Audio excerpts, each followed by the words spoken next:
Hello and welcome back to another episode of Kirby 64 The Crystal Shards. My name is Red.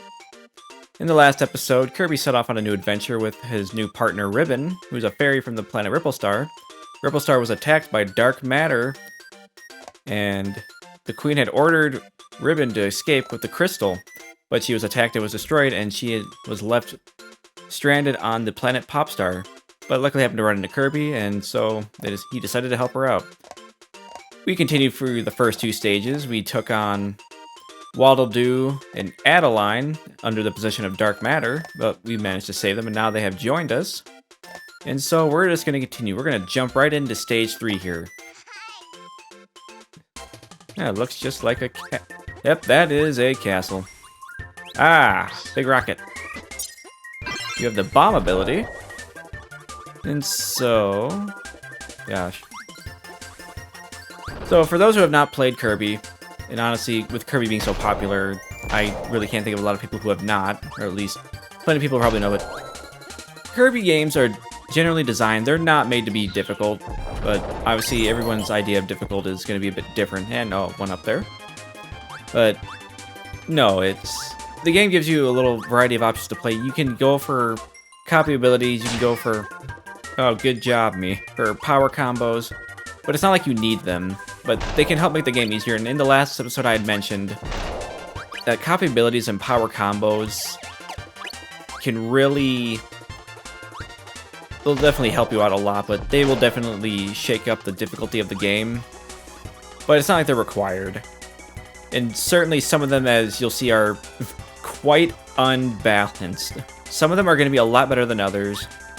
And I'm definitely going to show off the ones that frankly I find to be are very good, but everyone has ones they like, and that's the best part about it, is there's going to be so many for us to use. But so who in the world just leaves the drawbridge down? That's a good way to let people in, like me. But, more good music. And this here is a Ghost Knight. Yep, we get Needle from them. Gosh, and I gotta say, I do love, like, the art style with this, like the graphical work, and just simply its design. It's 3D. I mean, Kirby's big first 3D venture, like for the franchise, but it still plays in 2D. But I just love how it all looks. It's quite well done, considering it's Kirby's first big venture into 3D, and I'm sure they were trying to figure out just what direction to really take this series in for 3D. But avoid the Bronto Burts. Now, I'll tell you right now, we will need double cutter. Now, it's bad enough seeing one cutter from Kirby where he literally throws part of his body with his face on it at the opponent, but now it has blades. Oh gosh.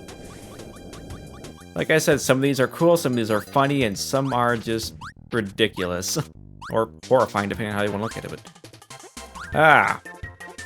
Video game logic tells me to go left instead of right. And of course, if I absolutely needed the help, then, well, then that would have been good. But luckily, even though we need cutter, there's plenty of Sir Kibbles and cutters in here. And frankly, the game is quite forgiving if I do manage to destroy, like, an enemy that I need their power for. As you can see, I only have to go a little ways off screen, and they respawn quickly.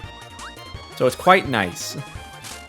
And also, I should mention, I did show it off in the last episode, but if you hold down and press A, you can slide. And can take out some enemies, but not too many.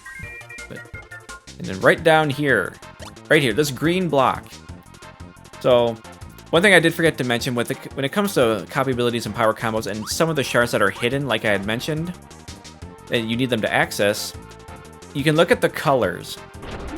Because some of them will line up, and those will give you clues to what abilities you need to use. So as long as you know the colors on the abilities, you can generally kind of figure out which either copy abilities or power combos you need. And here, in the last episode, we saw Waddle-Dee was helped us with some transportation across that large gap. In this case, after rescuing Adeline, we'll come across her.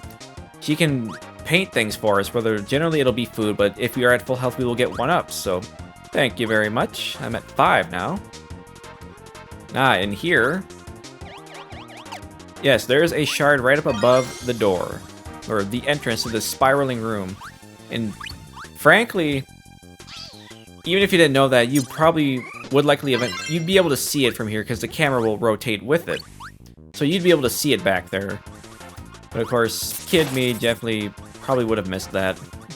And Needle, Kirby just has so many spikes. Moving on up. Needle and Cutter. Oh, right, I already did show off that one. That one is a nightmare. Especially because of the look on his face. Here we'll get Bubbo. Yep, these little fire creatures with feet.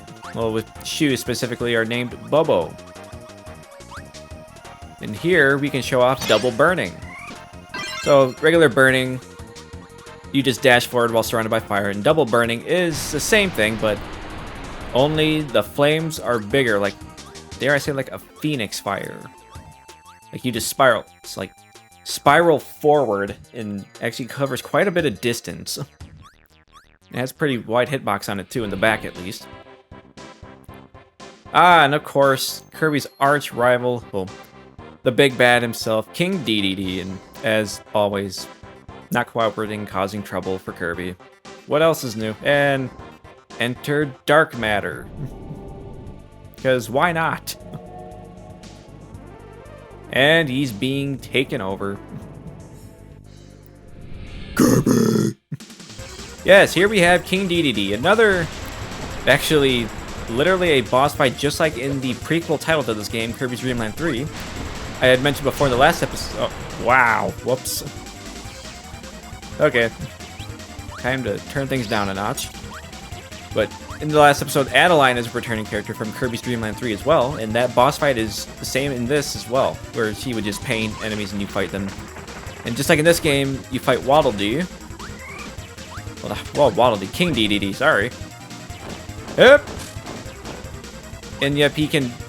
Dark Matter will reveal himself from his stomach, and he has jaws that will try to chomp at you, which is terrifying enough as is, despite how cute and happy and charming this game is.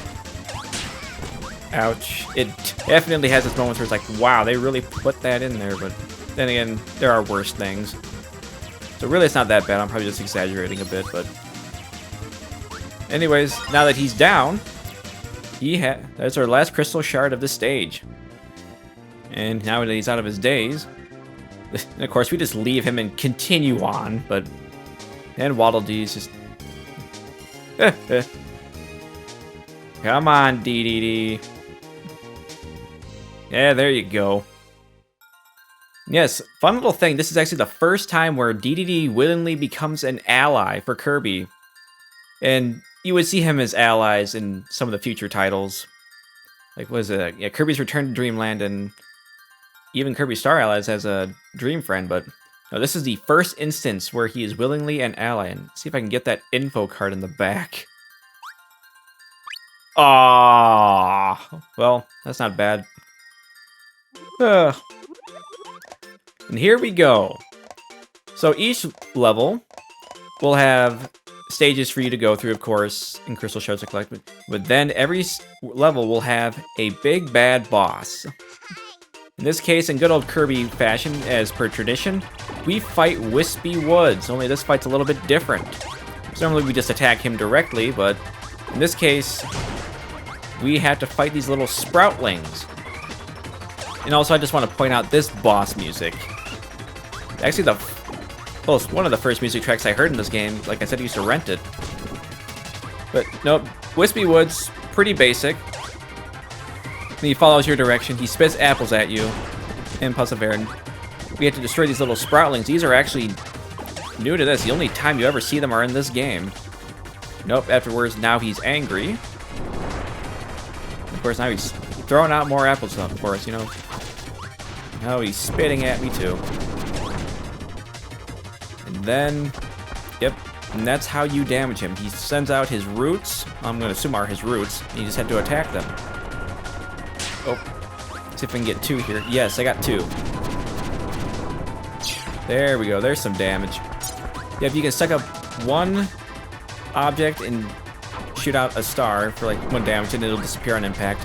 If you inhale 2 objects, it becomes like a little power star. I actually don't know what it's called, but it will do more damage and will actually go through anything, like generally anything that you hit that can go through. And here we go. Yeah, it's not much of the boss fight. I mean, it's tradition. Wispy Woods has always been a part of the series. Granted, he has not appeared in every game, but just like that, he's done, and he looks miserable. So let's just grab this crystal shard and continue on. And no Kirby dance, but probably one of the only games maybe that does not have the Kirby dance. But no, and upon getting that last crystal shard from the boss, Ribbon uses the crystal to open a portal to another level. And thus, next time on Kirby 64, the Crystal Shards, we will be traveling to level 2 Rockstar. See you guys then.